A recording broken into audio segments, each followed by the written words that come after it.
台中市政府推动 TCOD 台中原创城市品牌的计划，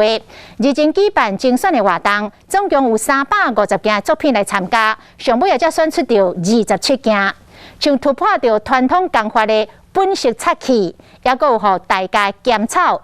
跳出到传统的寒地啊。这个原创的产品，拢互人赞叹，嘛互人看到台中这个城市有无限的创造力。传统产业伫日秋中开创出新意。罗新佑是台湾漆艺之父罗高山的第3代，伊希望漆器会当加入日常生活。保留木头本身的质感，对啊，那因为传统漆器的涂装的话，它会把所有木头的纹理都盖掉。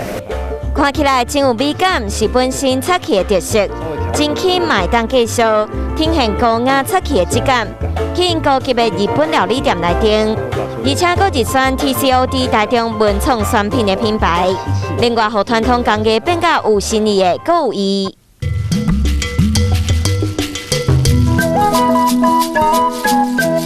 用大家树草来做的低压糖灰碟啊，除了有树草的香味，而且嘛是真环保的设计。比较创新的设计一个编织的方式，因为它跳脱出传统的平面编织。台中今年头一摆推出 TCOD 台中文创选品品牌，竞争真激烈，有影客类、视觉和包装设计类，还有创意生活类产品等等，总共有350件作品，上尾也干那27件入选。那这些呢，未来我们也都会在不同的场合，尤其是让我们的市民朋友都可以看得到。自文化出发，鼓励台中在地原创力栽培更较侪新秀，嘛互外界透过城市共同品牌计划，